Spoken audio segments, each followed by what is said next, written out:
So I've been exploring in these sessions uh, some themes, some core themes related to mindfulness and what I've learned from mindfulness in the time that I've been practicing.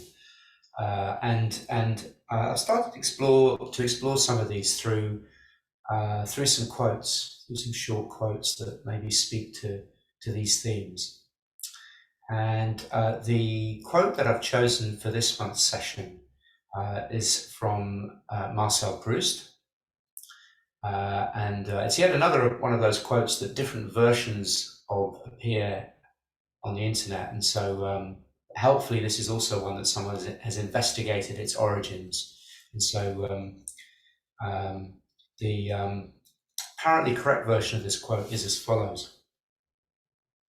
The only true voyage of discovery, the only fountain of eternal youth, would be not to visit strange lands, but to possess other eyes. The only true voyage of discovery, the only fountain of eternal youth, would be not to visit strange lands, but to possess other eyes. And one of the reasons I like this quote so much is it shifts the possibility of seeking new perspectives from it being a kind of from an external to an internal matter. Kind of turns it into something that is a matter for kind of inner work rather than necessarily seeking it outside in the world. And we live in a culture, and we also live in bodies that are biologically programmed to kind of be continually seeking more. To be constantly looking for, if it's not today's food, then storing tomorrow's food, and then kind of turning that into storing whether it's money or whether it's knowledge, or whether it's contacts or whether it's possessions, even well-being. Can I accumulate as much of this from the world as I possibly can? So it's a kind of consumption model, and including travel, including visiting strange lands. I know that I've been through phases in my earlier life where kind of the answers, or at least the answers to not being bored, have been to to kind of travel. Okay, let's seek a new place. I'd even move house sometimes to do this. Move countries. There's got to be more. There's got to be something else. This is no longer satisfying, this particular place. So to hear from Proust that actually, the real voyage of discovery is to not do this, but to be somehow changed within. I mean, the way he describes it is to possess other eyes. And by other eyes here, at least the way I'm taking it, is not necessarily somebody else's eyes, but some kind of other way of seeing. Some other eyes that actually maybe are our own already. So moving from a kind of a model of life where it's kind of, I've got to get the good stuff, whatever the good stuff is, whatever our particular desires are, to shift that into, how can I find a way of seeing where actually it's enough already?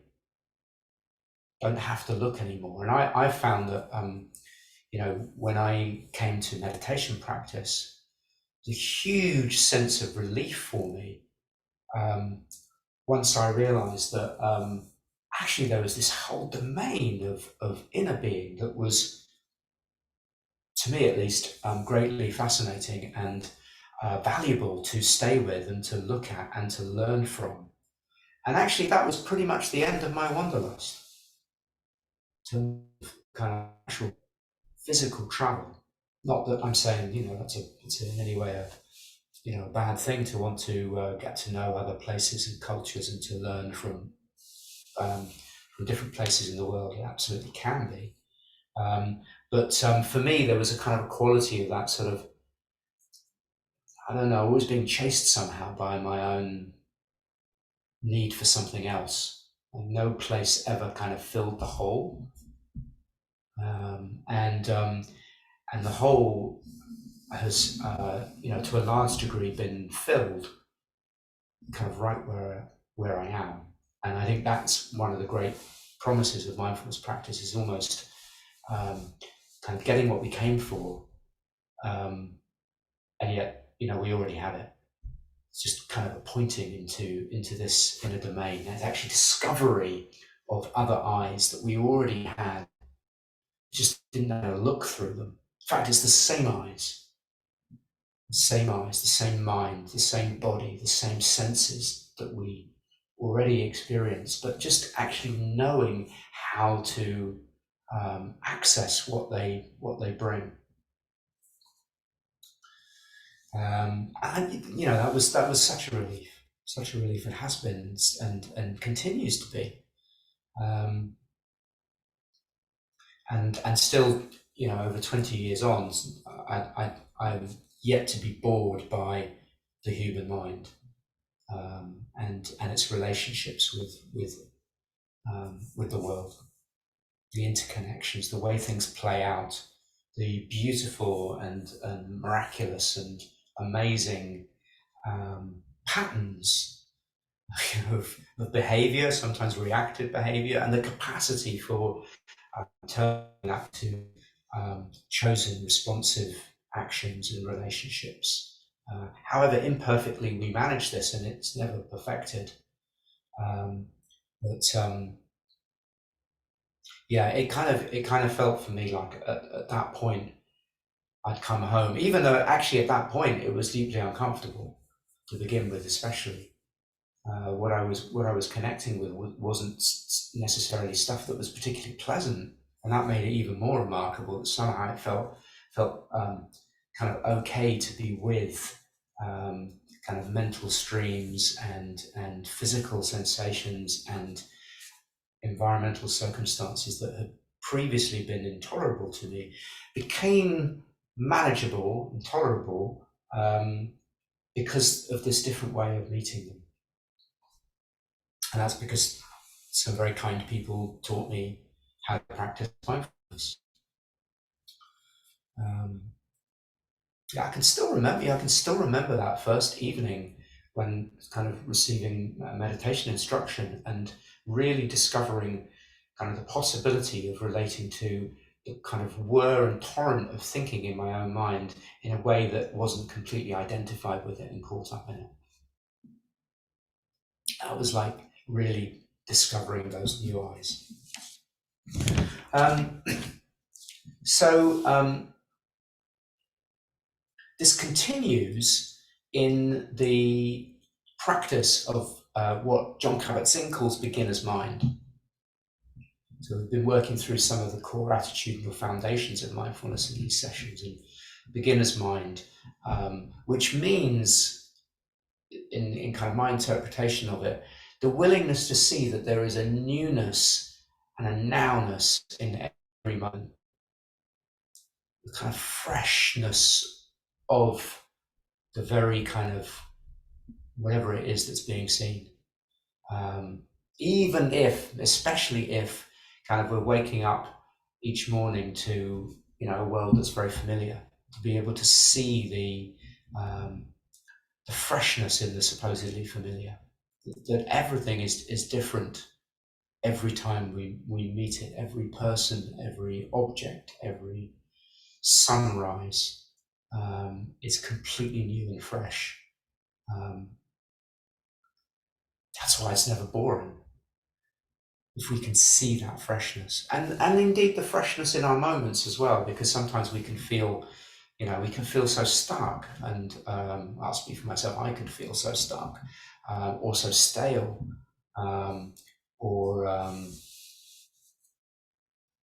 sinister, this again, whether it's an internal pattern or another person, or kind of a state of our lives. This again, kind of like, and to kind of be able to see the creativity, therefore, in seeing that there's a freshness there, that it's different already in how I see it, and in fact, even in its very nature, nothing stays the same. So this kind of the creativity of seeing the freshness. So from this kind of recognition of the kind of the already happening changes in our moment to moment situations, seeing more fully the amazing landscape of our body, minds, and worlds, and the kind of the miraculousness of that, and the resilience that comes from getting to know how to meet, particularly the stuff perhaps that we don't like, the old patterns that rear their heads, or the circumstances that we would rather not have foisted upon us. That comes, I believe, from this quality, or can certainly come from this quality of beginner's mind, of seeing the newness and the nowness and the freshness. It's a lovely story that stayed with me of two kind of very seasoned meditation teachers sitting together on a bench, and somebody overhears their conversation. They're not saying very much, sitting there mostly in silence. And then one of them kind of points over into the distance and says to the other one, "They call that a tree." And the other one just bursts out laughing. That's again mind, that willingness to be amused, to be amused and amazed by the seemingly ordinary.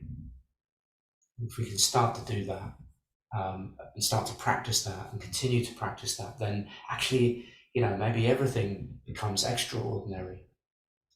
If everything becomes extraordinary, then that piques our interest. And if our interest gets piqued, then we start to experience unpleasant sensations of connection and enjoyment.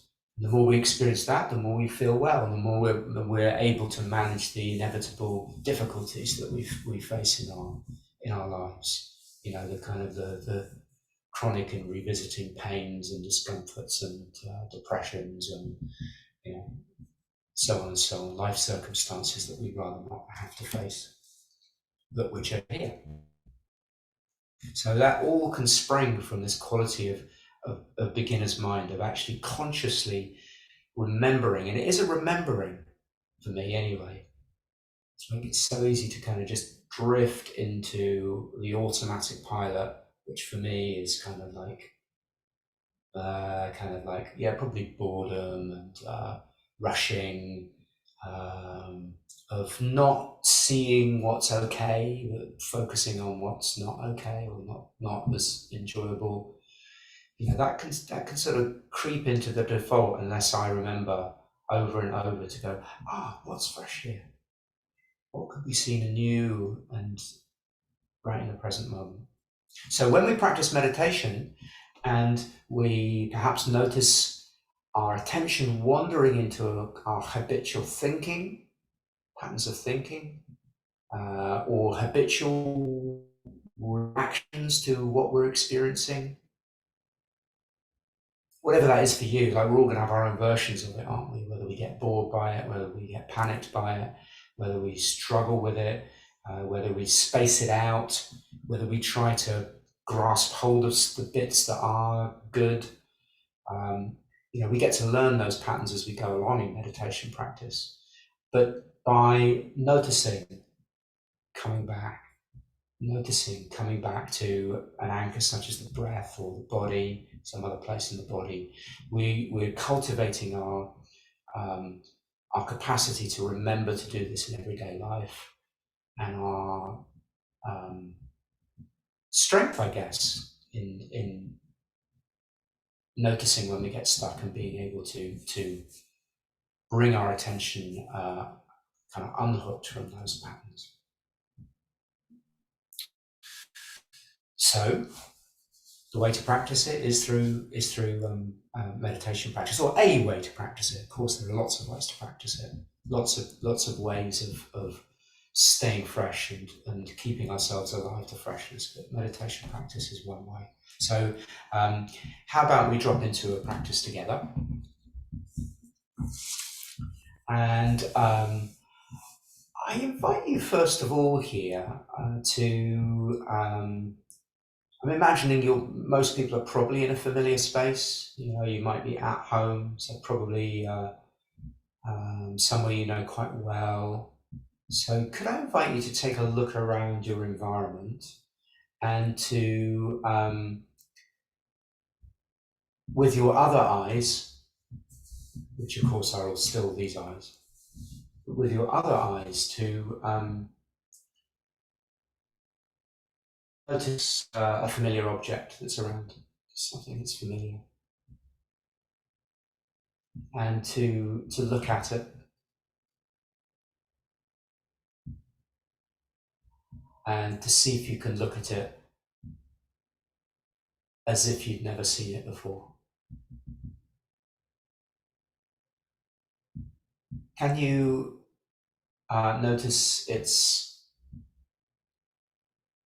shades of color and its shape?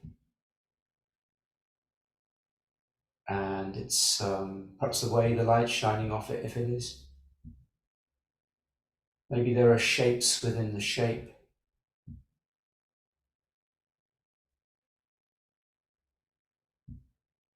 And if this object has a name that you know it by, what might it be like to just let go in your mind of the name and see if you can see it as something that isn't the name.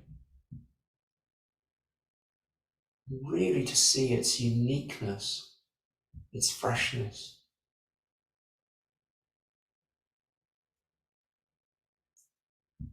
Can you bring your curious eyes to different parts of it?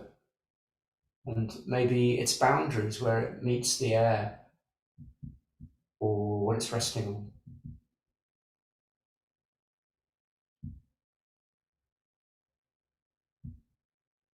And just to notice what this is like.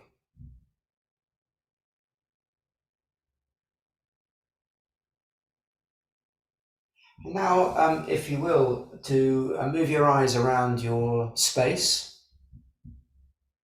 and to choose a different object. Again, maybe something familiar, something that you know really well, and to bring this same quality of fresh eyes.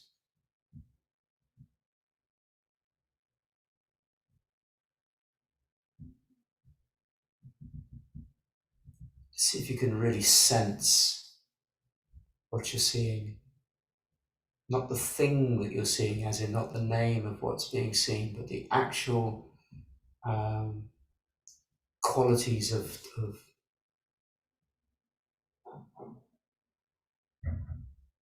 the thing itself.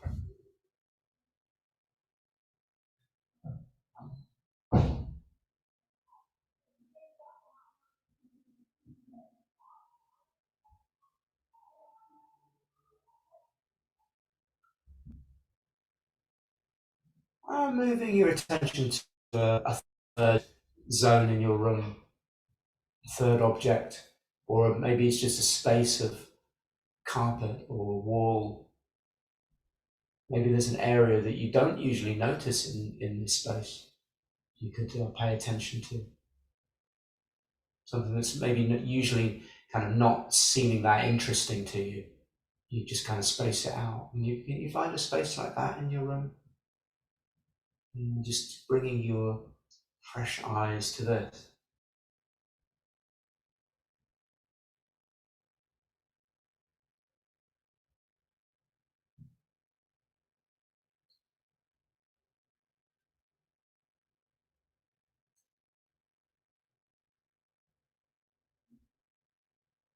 And just lingering with whatever it is or wherever it is. And of course,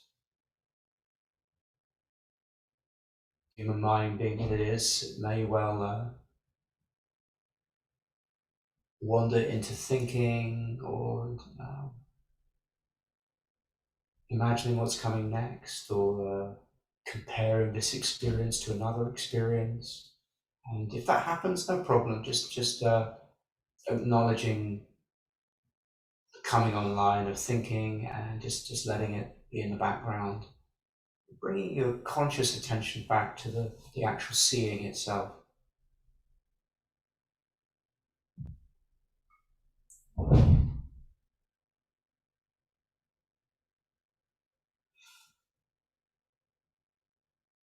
And now let's see if we can transfer this seeing of outer phenomena into our inner experience of our own physical form. So to drop your attention now, if you will, into your feet. Just to come as if you can shine a torch, imagining you're shining the torch of your attention into these feet.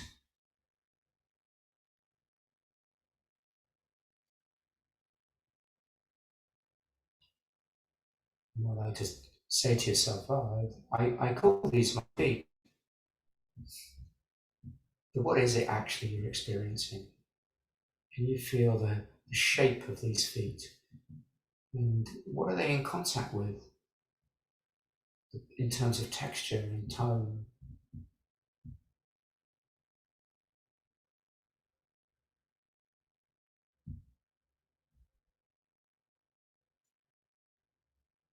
What qualities of sensations are in these feet just now?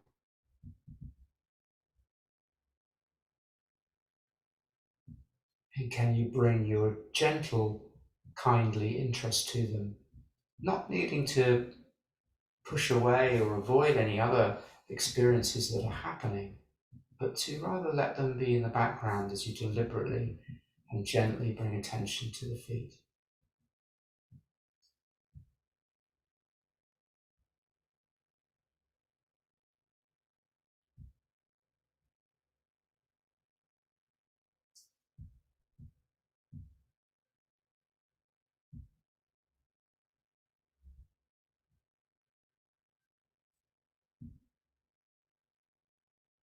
And some of us will have practiced something like this many times before. So we're in a particular we're at particular risk of not accessing this mind.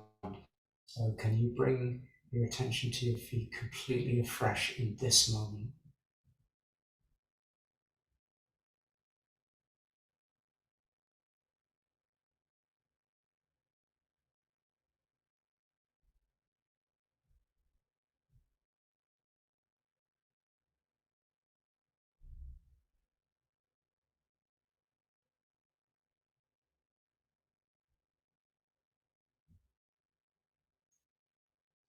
Now, letting go of these feet and bringing awareness to our hands.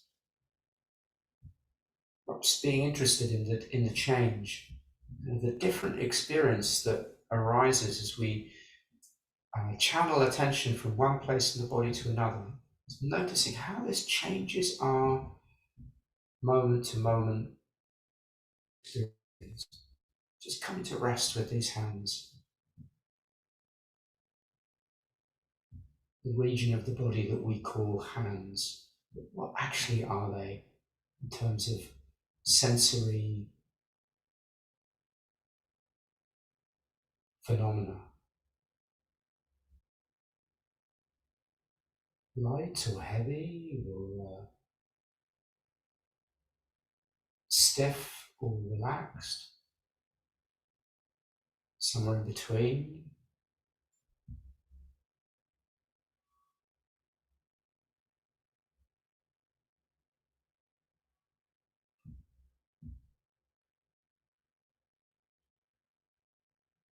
Isn't it amazing to feel hands?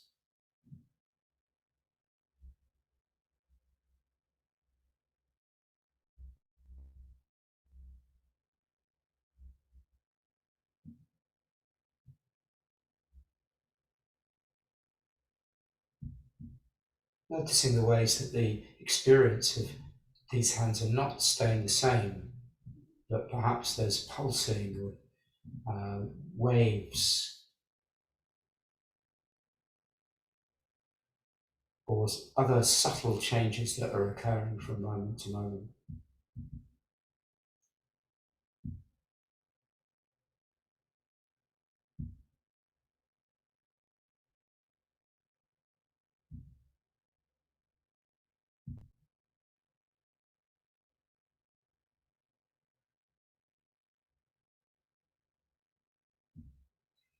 And letting go of the hands, can I invite you now to drop attention into breathing?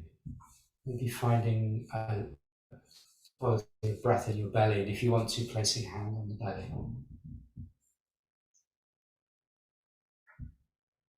Knowing too that you can choose not to follow my guidance at any time, that that's not what's needed, or you can choose a different anchor place in the body to go to and stay with the feet or the hands, or go back to a site, back to an object, an external object if you want to. But it's okay just to tune into this breath, not any old breath, this one. And can you bring the same quality of beginner's mind as if this was your first breath?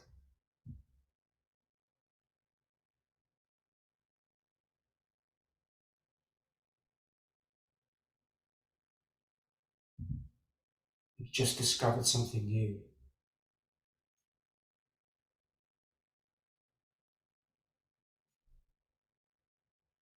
Imagine you just woke up in this body, fully formed. Just at the age you are and the shape you are, and you just kind of like this is the first experience of life. Imagine, oh, what's this? This rising? Oh, and dropping away again. Wow,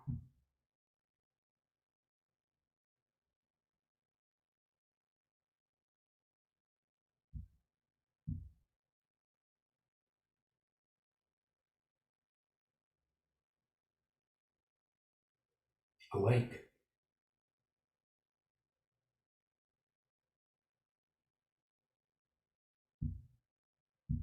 You might notice a tendency to habituate, for it to become kind of following the breath. And you go, oh yeah, this is what happens in a meditation, right? Follow the breath. Everyone knows that one. Can we make it alive and anew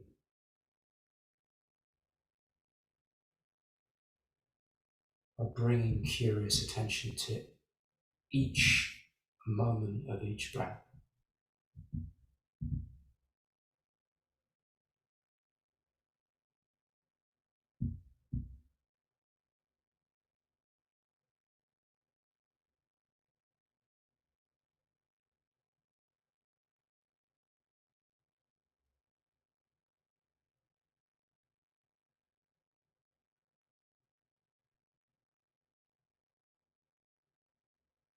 And when we notice the mind wandering, we can be interested in where the mind has wandered to. When we find that the attention has gone away from our intended place of anchor, as will likely happen over and over and over, and that's no problem. Just to be interested, what is it that's drawing my attention away? Is it a thought or an emotion or a sound? To acknowledge it and be interested in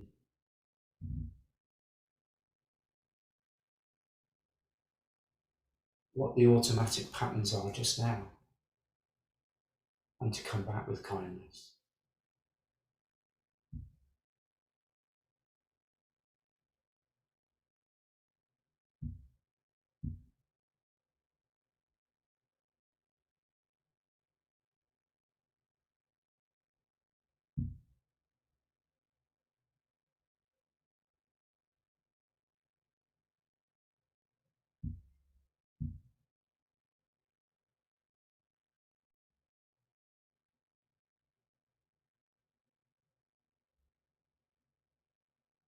Now, if you will, again, expanding from this breath to this body.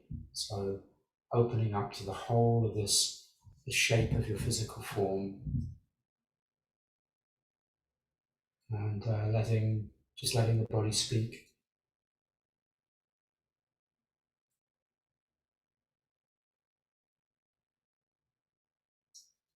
Of course, the body doesn't speak in words, but in sensations and the absence of sensations. Can we hear the patterns of this body as they are now? To let go of all the history of this body and the history of what it's been through, but just right now, what is this experience? You've just woken up in this body and had no history.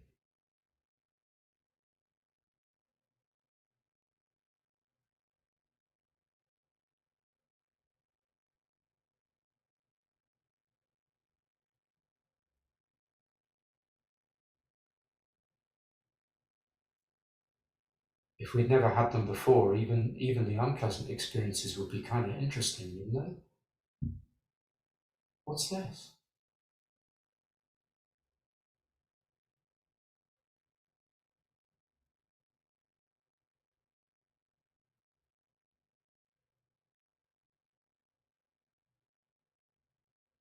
Inviting us to just rest and be with whatever's arising, knowing that there's no trick, there's nothing that we're supposed to arrange to happen. Just resting in wakeful presence with seeing what this is like moment by moment, as best we can, present. We're just practicing.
And you might have to congratulate yourself for offering your interest over and over during this period of practice.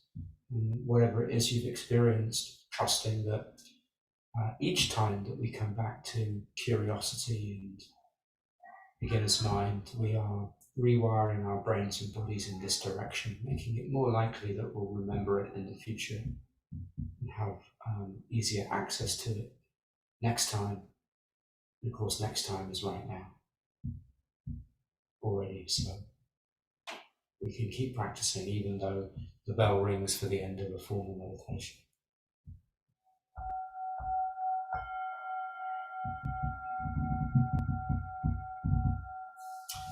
And if you have had the eyes closed, opening and noticing in this moment what it's like, this new, fresh moment.